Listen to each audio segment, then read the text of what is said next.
प्रिय छात्रों, आपका मेरे इस चैनल में हार्दिक स्वागत है। आप नवम वर्ग के छात्रों के लिए मैं प्रस्तुत कर रहा हूँ सुक्ति मौक्तिकम पंचमः पाठः। आप पूरा वीडियो ध्यान से देखेंगे और यदि आपको पसंद हो तो फिर लाइक और सब्सक्राइब करेंगे। वित्तम यत्नेन संरक्षेत वित्तमेति च याति च अक्षिन्न वित्ततः छिन्नो वृत्तस्तु हतो हतः। कहता है, मैंने लिख दिया है यहाँ, वृत्तम माने आचरण या कैरेक्टर, बिहेवियर।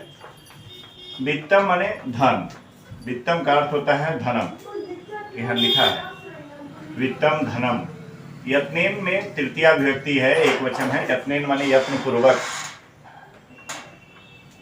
कहता है कि आचरण की यत्न पूर्वक रक्षा करनी चाहिए, क्योंकि वित्तम एति च याति च, धन जो है वह एति माने आता है या प्राप्नोति, और याति माने गच्छति जाता है। धन आता है और जाता है, धन का काम है आना जाना, लेकिन आचरण की यत्न पूर्वक रक्षा करनी चाहिए, उससे व्यक्ति का पर्सनालिटी इमेज बनता है।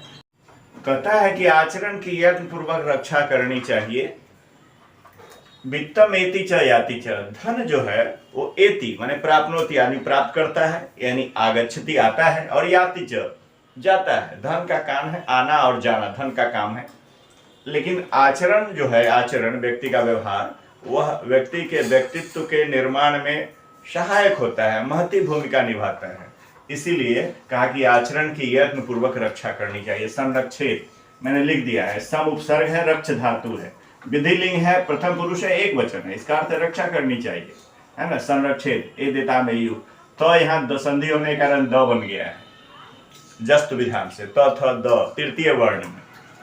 अक्षिण वित्तो छिन्न, कहता है कि अछिन्न न छिन्न इति अछिन्न नए समास। कहता है कि अगर धन से कोई हीन भी है तो वह न छिन्न, कहता है हीन नहीं होता है।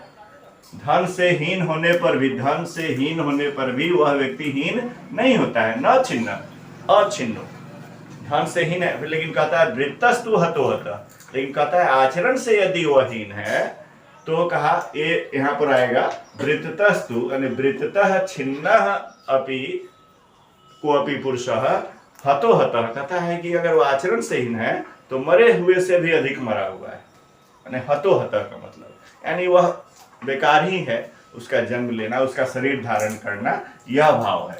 इसलिए व्यक्ति को जीवन में अपने आचरण, बिहेवियर, कैरेक्टर को रखना चाहिए।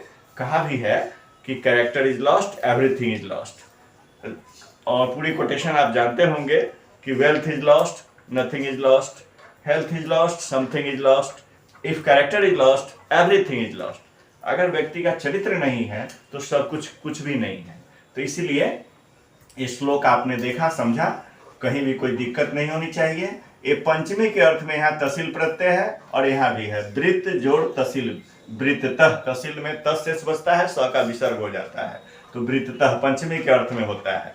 ग्रामतः, स्थानतः, दरभंगातः, मधुबनीतः और वित्ततः, ये वित्त माने धन हुआ, वित्त में तसिल लगा दिया तो वित्ततः, यानी पंचमी बनाया है। तसिल प्रत्यय पंचमी विभक्ति के अर्थ में होता है। तो आपने देखा कि पूरे श्लोक का अर्थ आप समझ गए, व्याकरण दिया हुआ है। और भी कोई विभक्ति अछिन्न या नए समास होगा, न छिन्न इति, अछिन्न नए तत्पुरुष, और हतः हतो हतः, मरे हुए से भी अधिक मरा हुआ। हतः कैसे बना है, हन धातु से अक्त प्रत्यय करके हतः बनता है। हतः शब्द जो बना हुआ है ये हन धातु, और उसमें अक्त प्रत्यय लगता है तो बन जाता है हतः, मरा हुआ। हतो हतः का मतलब मरे हुए से भी अधिक मरा हुआ, यानी बिल्कुल बेकार। इस प्रकार आपने देखा कि श्लोक को आपने समझा होगा। कहीं कोई दिक्कत हो पुनः मैं आपको बताऊंगा। एक बार पुनः श्लोकार्थ बता देता हूं कि हमें आचरण की यत्न पूर्वक, प्रयत्न पूर्वक रक्षा करनी चाहिए। धन से कोई, धन तो आता है और जाता है। धन एति च याति च, एति का लिख दिया है मैंने, एति माने प्राप्नोति या आगच्छति, और याति माने गच्छति, जाता है। यहाँ पर गच्छति हिंदी भी है, याति माने गच्छति, वित्तम माने धनम, आवृत्तम माने आचरण, आचरणम, इसका संस्कृत में करेंगे तो आचरणम, ऐसा हो जाएगा। तो और इसीलिए कहा कि धन से कोई अगर हीन है तो अछिन्न, कहता है वह हीन नहीं होता है, फिर भी वह संपन्न व्यक्ति कहलाता है। लेकिन वृत्तस्तु हतो होता, लेकिन यदि आचरण से हीन है तो वह मरे हुए से भी अधिक मरा हुआ है। आप समझे होंगे, इसमें कहीं कोई दिक्कत नहीं। यहीं पर मैं अपनी वाणी को विराम देता हूं।